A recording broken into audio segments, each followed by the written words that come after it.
everybody. So today I'm going to be walking you through how to make my family's recipe of banana bread. So it's pretty simple. I'll kind of go through, just so you guys know, this is a doubled recipe because I'm making, not only am I making a loaf, but I'm also making muffins as well. So I'll put the recipe for one single loaf in the description below, and you guys can follow that recipe along. But pretty much this is my mom's recipe for banana bread, and for it you need 3 mashed bananas, a cup of sugar, 2 eggs, 4 tablespoons of melted butter, or that is 1/2 of a stick of melted butter. And this is going to be what is your wet batter. And then for your dry batter, or for your dry mixture, we're going to have 2 cups of flour, 1.5 teaspoons of baking soda, 1/4 teaspoon of salt, and 1/2 a cup of chopped walnuts. The chopped walnuts can be by preference if you don't want nuts in your bread. You can also add chocolate chips or whatever else you'd like. So for the wet batter, first we're going to start by locking our mixing bowl, and you could do this with a fork, but having a mixing bowl goes a lot quicker. And I'm just going to sit and mash these up until they create, pretty much it almost looks like a soup.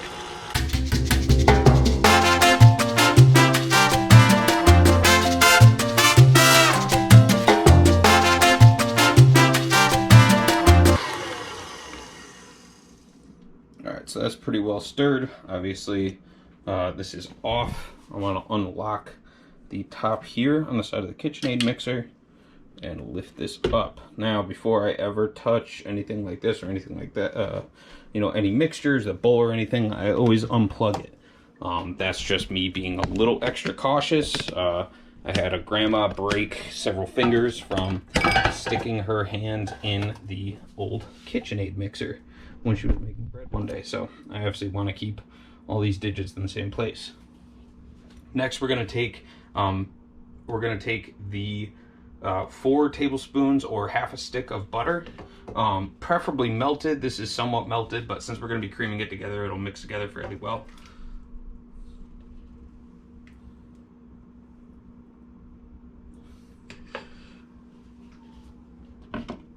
So I always lock the head down before I plug this back in, and I'm just going to turn it on stir and let that go.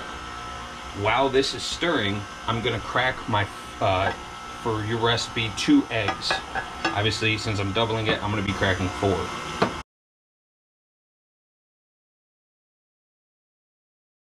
Wash my hands.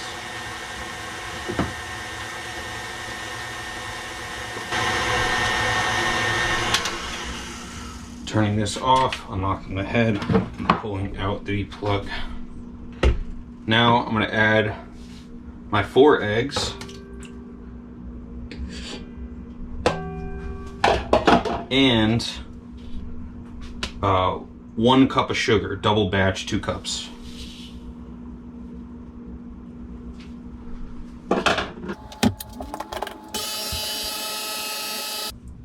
So now you can tell the wet batter is now completed. And this is kind of the consistency you should have. It should be soupy, like a stew, pretty much. So now I have my dry ingredients that I'm going to mix in there. So now I have salt and baking soda. I'm pouring these into the bowl of flour. Just going to take a knife or a whisk, whatever you may use, and just kind of stir those together. Now you don't want to dump this whole thing of flour in there. It's going to take forever for it to mix, and usually it doesn't mix very well. So what I'll do is, this is a 1/2 cup.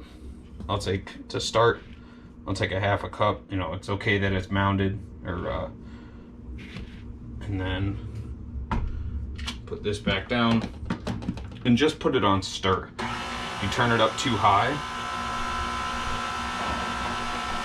one thing you could do to prevent flour from flying everywhere is just take a rag and just put it over the top like that.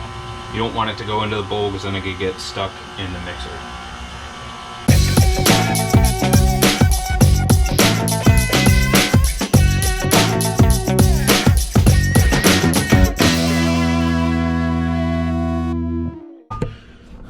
So now, as you can tell, now that the flour is getting more in the mixture, it's kind of getting stuck to the edge, and some of this flour is getting caked up there. So what we want to do is just go around and push all of the ingredients back into the bowl. So that's all together. That includes all of this as well. We don't want anything getting stuck and trapped up here for the duration of us stirring.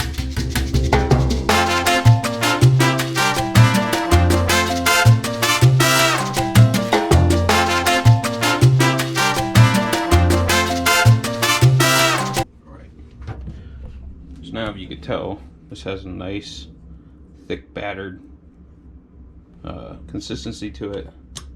And so now I'm going to unplug this and remove the paddle. Just put this over here. So now that this is all complete, we have our oven. Our oven is preheated to 350 degrees. So now we're going to divvy up this batter into this pan and this pan. Now, to prepare our pans, I typically use cooking spray.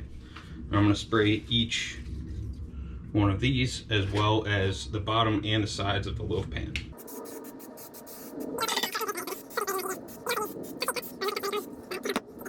So for the muffins, I'm just going to use this little scoop, and I'll do 2 to 3 depending on how full it gets. See, like that's not going to be enough to fill the muffin pan, so let's try a second one. There we go. So that should be enough. So now we're going to fill each muffin cup with 2 scoops.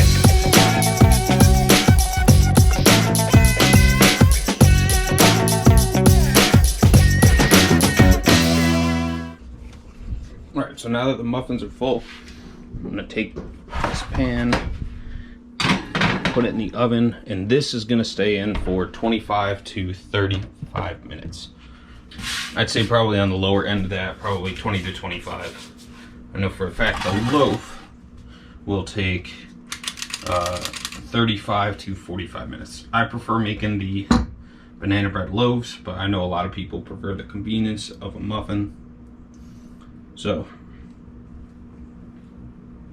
I don't need the scooper anymore. Put this over here.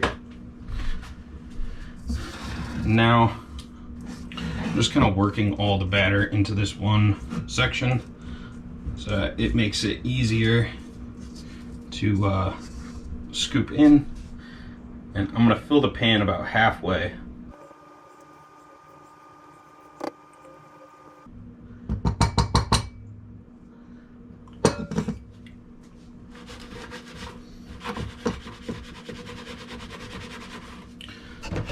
So if you can tell, this is filled about halfway.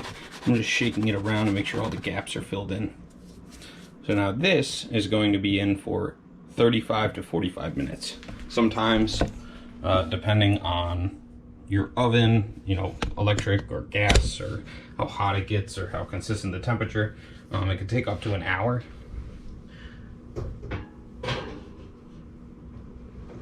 So I'm going to set a timer for both of those, and I'll show you guys the end result. See, now these are perfectly browned. They're not too dark, but they've risen nicely. There's no soft spots on them. So now I'm going to take these out and put these on a cooling rack so that they don't, if they stay in the pan, they continue to cook, and then you could actually end up with overcooked.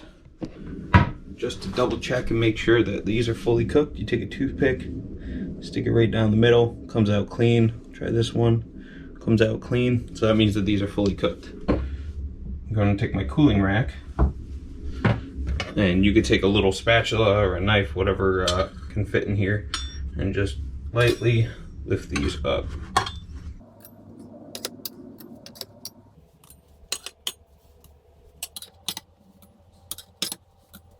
give this a check now. All right, that looks a little bit better.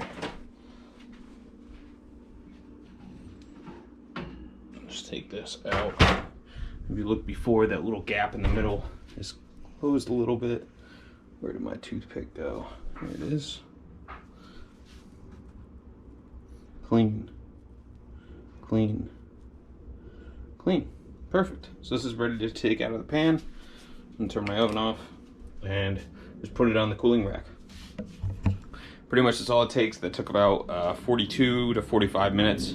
So now that this is ready, I'm gonna cool it off and enjoy. So I hope you guys enjoy the recipe. If you need the actual full details of the recipe, check it out in the description, and I'll include all the details in there as well.